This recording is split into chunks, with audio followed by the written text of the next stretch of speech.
Welcome to Tomorrow Unveiled. It is February 8th, 2026. If you have been watching the financial news this week, or, if you've been brave enough to look at your 401k, you might be feeling a little bit of whiplash. Actually, whiplash might be too gentle a word for. It's more like we're on a roller coaster that just decided to change tracks while going upside down. Yeah. We are living through a moment of extreme paradox right now. On one hand, we have never been more capable technologically. We are seeing breakthroughs, specifically in what we're calling agentic AI, they were considered hard science fiction maybe 5 years ago.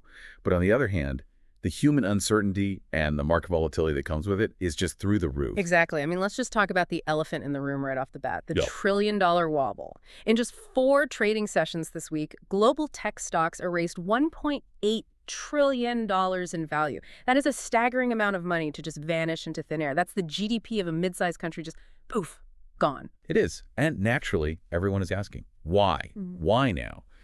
The fundamentals of the tech haven't changed. In fact, you could argue they got better this week. But the market has suddenly woken up and asked a very expensive, very uncomfortable question. And that question is, we are spending billions, hundreds of billions on AI infrastructure, but where are the profits? Right. It's the show me the money moment for AI. We've had the hype phase, we've had the deployment phase, and now Wall Street is looking at the balance sheet and saying, okay, cool robot, but where is the margin? Precisely. Yeah. But as always on Tomorrow Unveiled, our mission is to look past the red arrows on the stock tickers. If you just focus on the stock price, you miss the signal, you miss the real story. We want to understand the structural changes happening underneath that panic. Because this isn't just a market correction, is it? No, it feels much, much bigger. It feels like the tectonic plates are moving under our feet. They are. We are looking at a fundamental workforce realignment, a massive test of what some are calling abundance economics, specifically through things like universal basic income. And we're also seeing a geopolitical shift where power is moving from those who have oil to those who control electricity. We're calling it the rise of the electrostate. I love that term, electrostate. It sounds like something out of a cyberpunk novel, but it's actually just 2026 geopolitics. We're definitely going to get into that later. But first, just to give everyone a heads up on where this information is coming from. Our research team has been working overtime on this one. They've compiled data from global economic forums, brand new legislative texts out of California and the EU this week, some really deep sociological studies on guaranteed income, and energy sector reports from China and the US. It's a heavy stack of reading for sure, but it paints an incredibly clear picture if you know where to look. So let's start with the people. The workforce. Because while the stock market is freaking out about profit margins, the actual workplace is going through what some are calling a skills earthquake. That's a term we're seeing a lot in the data. But to understand the earthquake, we first have to understand the fault line it's running along. And that fault line is what our research team is calling the execution gap. Okay, let's unpack this. The execution gap. Is this just some new corporate buzzword for we're behind schedule? It's so much more systemic than that. Our team looked at these deep dive surveys from HR leaders across every major industry. And the numbers are, frankly, shocking. You've got 98% of HR leaders saying that transforming their workforce, adapting to AI, changing how they work, is critical to their business. Critical, as in, if we don't do this, we die. The business fails. Right. But then you look at the next number. Only 15% actually have a plan in place to do it. Wait, hold on, let me get this straight. 98% say it's do or die, but only 15% have a map. That sounds like incompetence on a massive scale. How can you know the house is on fire and not have a plan to even call the fire department? It's so easy to call it incompetence, and from the outside it looks like it. But I would argue it's something else. We're calling it legacy friction. Think about it. You're a Fortune 500 company. You're running on IT infrastructure that was probably built 20 years ago. You have layers upon layers of bureaucracy, compliance rules, old-school management styles that are just baked into the culture. You can't just plug a self-governing AI agent into a mainframe from 2005 without breaking everything. Okay, so it's not that they don't want the new shiny thing, it's that their entire building isn't wired for it. Exactly. So that 15% who do have a plan, they aren't just buying AI software. They are completely ripping out the old wiring. They're rebuilding their company's nervous system from the ground up. So the gap isn't that they don't want the tech, it's that their organizational immune system is rejecting the transplant. Precisely. And because they are paralyzed by this friction, they are taking the path of least resistance. And unfortunately, the path of least resistance right now is what we're calling the middle management squeeze. This is the part that makes me really nervous. We are seeing these predictions for 2026, suggesting that roughly 20% of organizations are going to use AI to flatten their structures. And when we say flatten, we mean potentially eliminating half of all current middle management roles. Half. It's an incredible number. That is massive. That's millions of people. These are careers people have spent decades building. It is. And it's happening because AI is finally good at the clipboard tasks. Think about what a middle manager actually does in a traditional corporation. A huge chunk of their day is scheduling, it's reporting, performance monitoring, aggregating data for the weekly PowerPoint. Reminding people to fill out their timesheets. The nagging and tagging part of the job, as you put it, that used to be 50, maybe 60% of a manager's entire job. And now that's gone. It's not gone. It's just automated. And agentic AI can do all of that instantly. It can track the workflow in real time, generate the report, flag the bottleneck, and it can even schedule the meeting to fix it.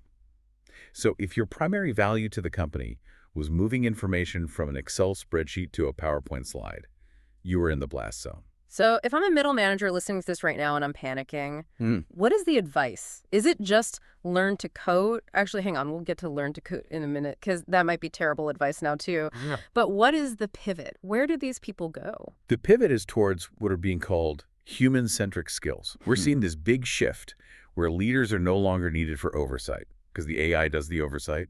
Leaders are needed for empathy, for negotiation, for complex strategy, for conflict resolution, the messy human stuff that an algorithm can't touch. Hold on, I want to push back on that a little bit because we always hear this optimistic spin, right? Oh, just pivot to empathy, be a strategist. But let's be real for a second. If 50% of middle management is being flattened, are we really saying all those people can just magically become high-level strategists overnight? That feels incredibly idealistic. It is idealistic. And frankly, the data suggests it's not going to work for everyone. That's the brutal part of this realignment. This skills earthquake isn't a gentle transition. The World Economic Forum estimates that 39% of core skills will change by 2030.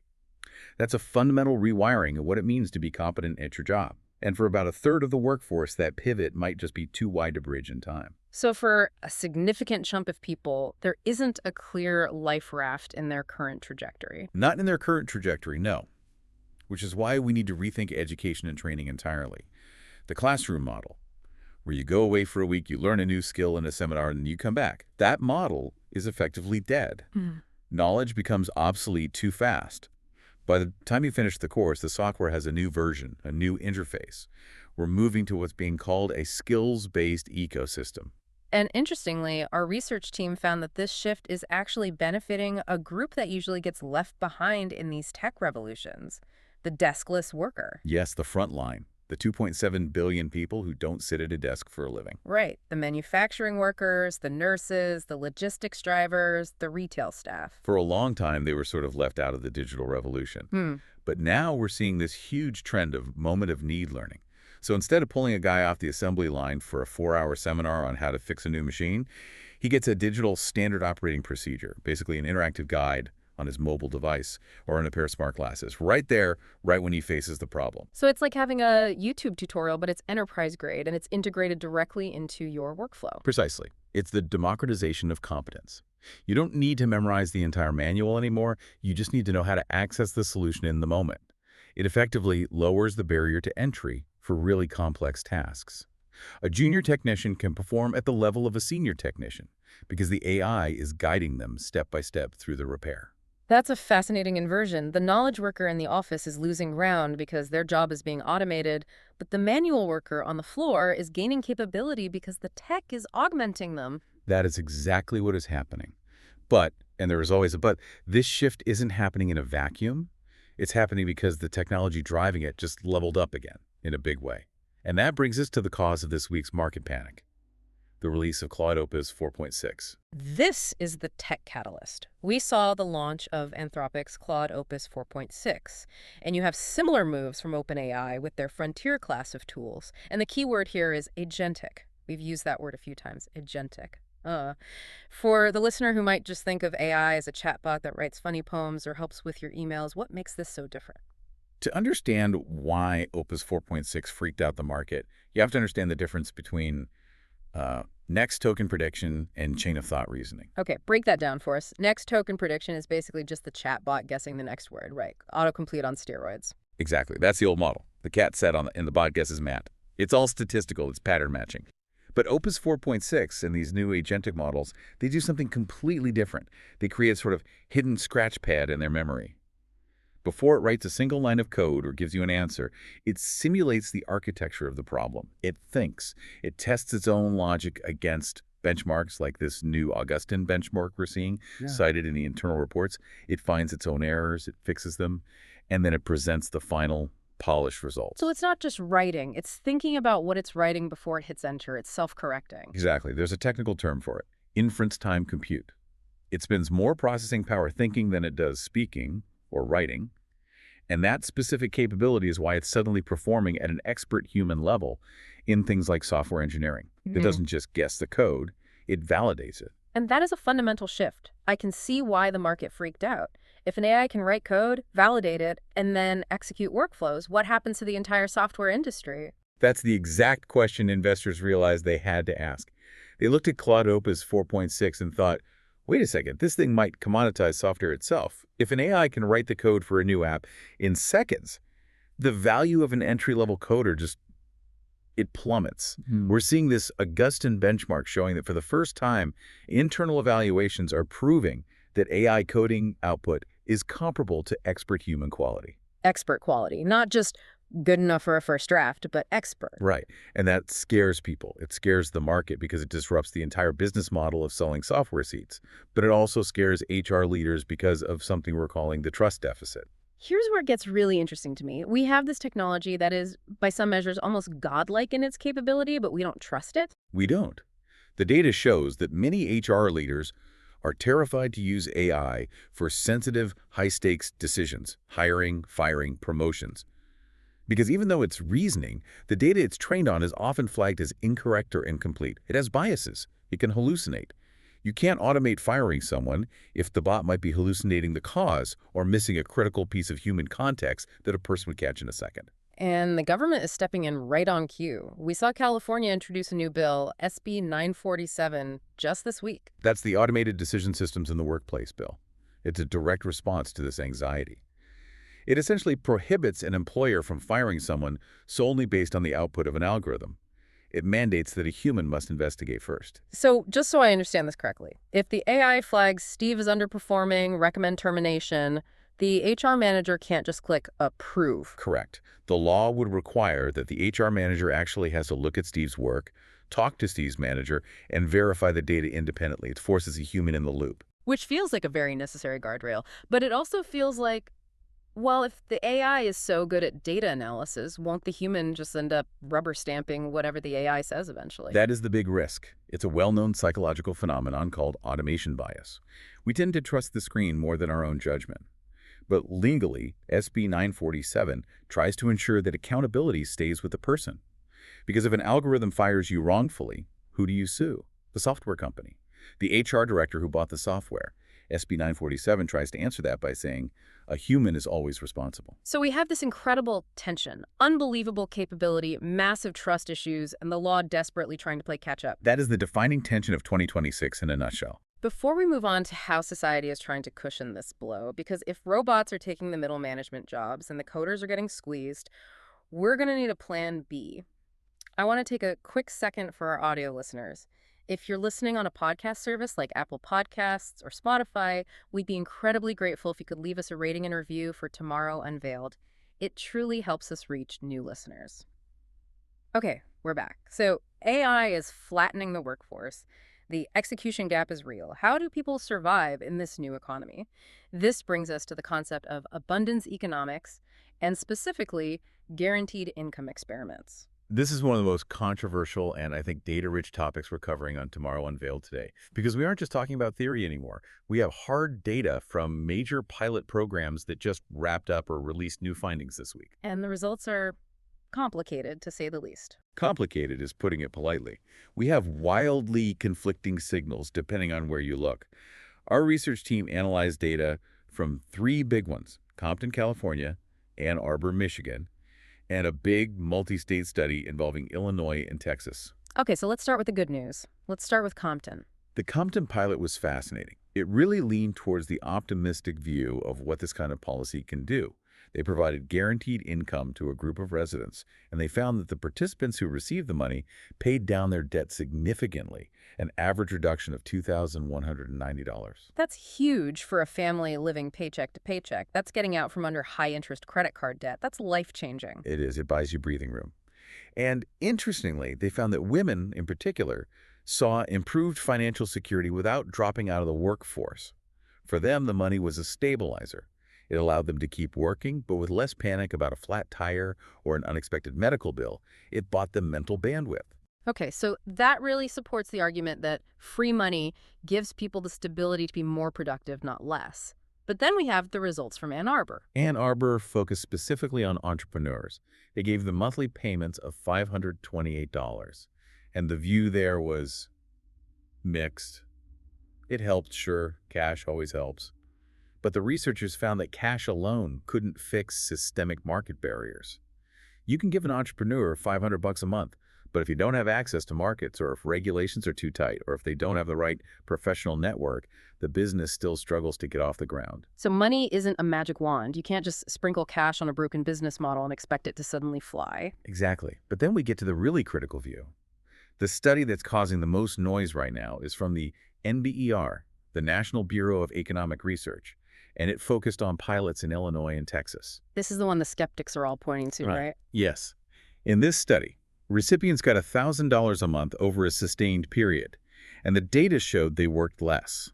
There was a 3.9 percentage point drop in labor participation, and overall, their earned income, so the money they made from their jobs, actually dropped by about $1,800 over the period. Wait, so they got $1,000 a month in grants, but their total income went down because they pulled back from work so much? In some cases, yes. The drop in earned income was greater than the grant they received. They essentially used the money to buy time off. That raises a really important philosophical question. Is that bad? That is the question of the decade, isn't it? If a single mother works less because she has a guaranteed income and she spends that time with their kids or helping them with homework, is that a loss for society? The economic metrics would say, yes, that's a loss of productivity. But the social metrics might say that's a huge gain in family stability and future outcomes for that child. But the critics would immediately say, we can't afford to pay people not to work, especially when we're facing a national debt crisis. Correct. And that tension is why, despite these mixed results, there's a push for a federal solution to get better data. We're seeing a new bill being floated, the Guaranteed Income Pilot Program Act, which aims to test this on a national scale with 20,000 people. And the key feature there is that the payments are designed so they wouldn't disqualify people from other benefits like SNOP or Medicaid. So they're trying to avoid that infamous benefits cliff, where earning just a little more money makes you lose your health insurance or your food stamps, leaving you worse off. Exactly. Yeah. But there's another angle to this whole abundance idea that isn't just about handing out cash. It's about lowering the cost of living itself. The Abundance Alliance. Right. There's a new group called the American Energy Abundance Alliance, and their argument is fascinating. They're saying, instead of just giving people money to pay for expensive things, why don't we use technology to make the basic necessities, energy, food, housing, radically cheap? If electricity is virtually free because of renewables, you don't need as much guaranteed income to live a good life. Which is a perfect segue to the physical foundation of this entire new world. There's a connection here that I think most people miss. We're talking about these incredible AI agents, Claude Opus, the frontier models. They live in some ethereal cloud. But the cloud is just a warehouse full of servers in Virginia or Nevada, and those servers are hungry, incredibly hungry. Hungry is an understatement. The computational intensity of these new reasoning models we just discussed, Yeah. the ones that think before they speak, it's exponential. We are projected to double our data center energy consumption by 2028. Double it. So the skills earthquake and the AI revolution essentially hit a brick wall if we don't have the electrons to power them. Correct. And that is why the Electrostate isn't a side story in this deep dive for Tomorrow Unveiled. It is the story. You cannot have the AI economy without winning the energy war. And right now, the West is losing that war to China. Let's talk more about the Electrostate. Explain the concept. What's the difference between that and the world we've lived in for the last century? For the last 100 years, geopolitical power was defined by who had the oil. The petrostates, Saudi Arabia, Russia, the U.S. to a large extent. But now power is shifting to those who control the entire electric stack, from the mines for battery minerals to EV manufacturing to AI processing and the grid itself. And when you say China is winning, what does that actually look like on the ground? It looks like total dominance of the supply chain. The data points our research team pulled are just jaw-dropping. In 2025, China's clean energy sectors drove over 90% of the country's entire investment growth. 90%. That is an economy that is pivoting its entire weight toward green tech. And they hit a major milestone recently regarding their energy capacity, right? A huge one. For the first time in history, China's installed capacity from wind and solar has eclipsed its coal capacity. And solar alone is on track to pass coal this year. That is the speed of transition that the West, frankly, hasn't even come close to matching yet.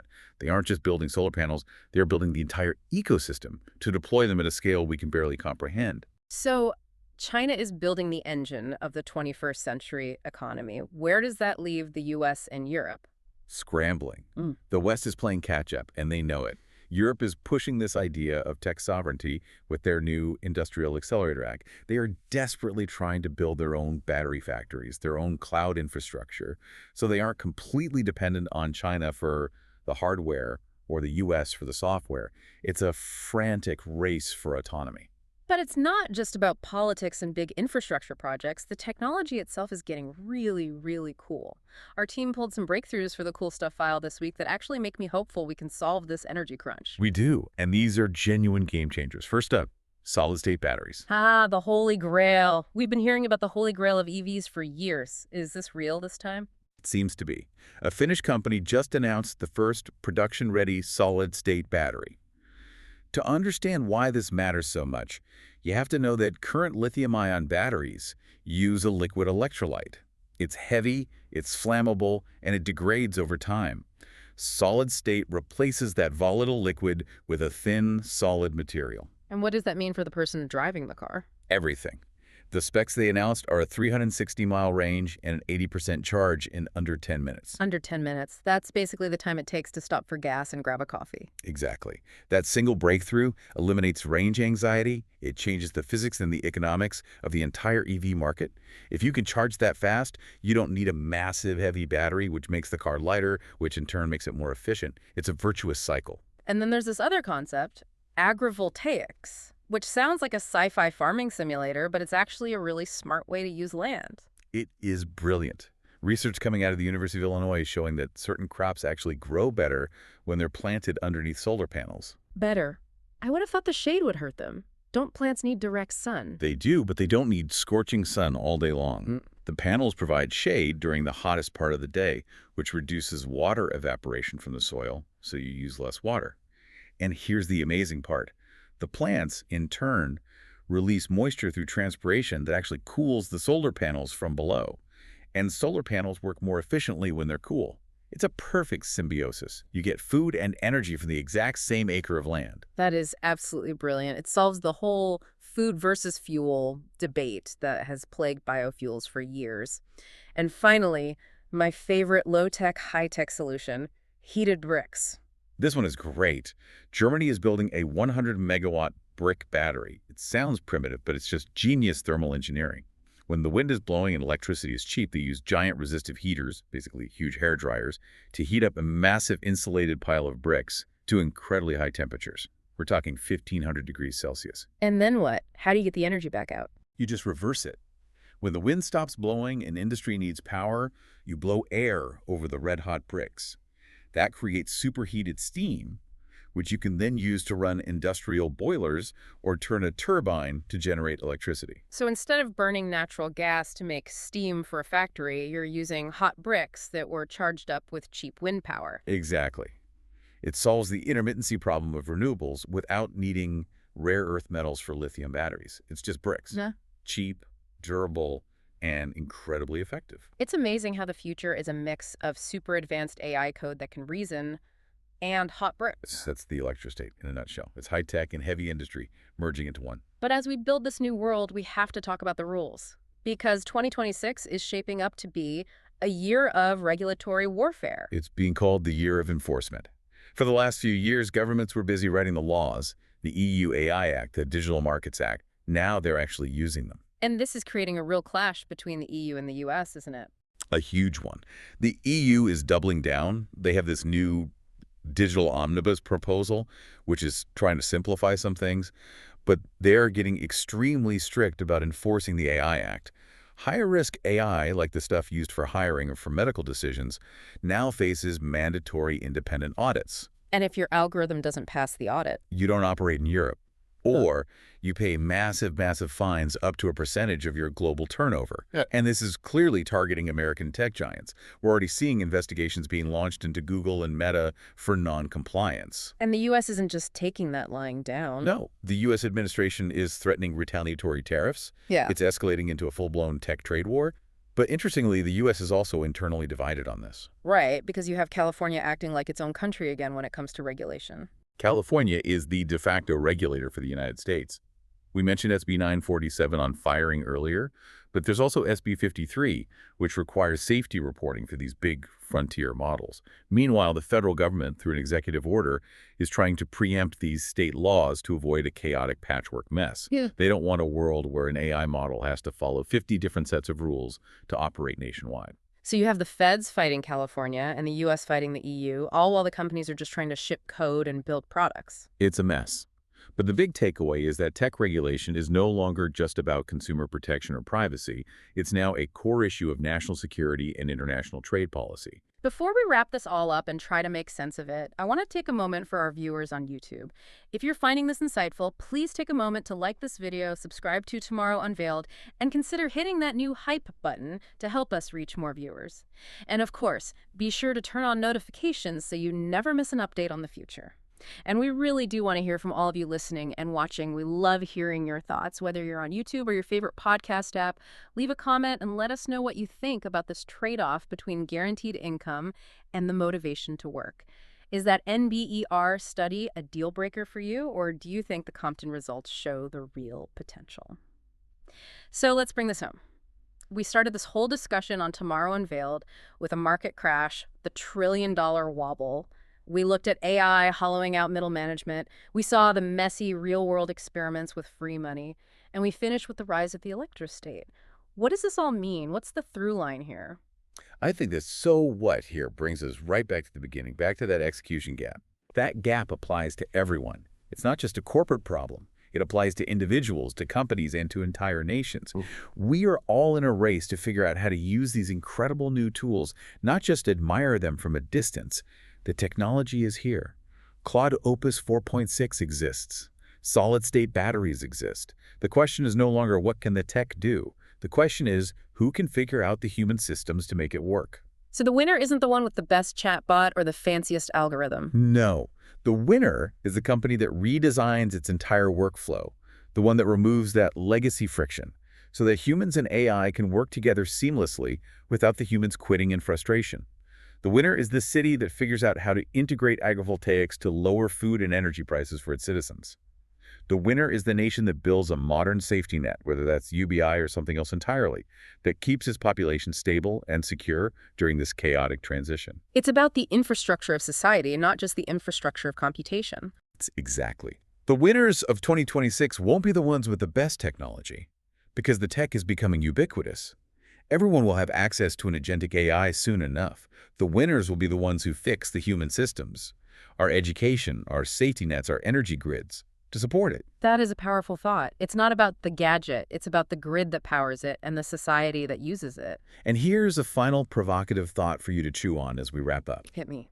If agentic AI can do the cognitive work of a middle manager and solid-state batteries can solve our energy storage needs, are we entering an era where our biggest problem isn't scarcity, but managing distribution? Oh, that's interesting. Unpack that. Think about it. If we have abundant intelligence and abundant energy, the fundamental problem of economics for the last 10,000 years, how do we make enough stuff, starts to fade away. The new problem becomes, how do we get it to people fairly and efficiently?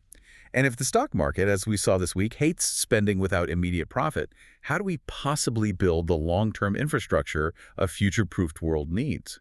The market wants quarterly returns. The Electrostate needs 20-year plans. Who wins that fight? That is the question that will define the rest of this decade. Can our current economic systems be patient enough to build the abundant future they were promised? I guess we'll find out. We certainly will. Thanks for joining us on Tomorrow Unveiled.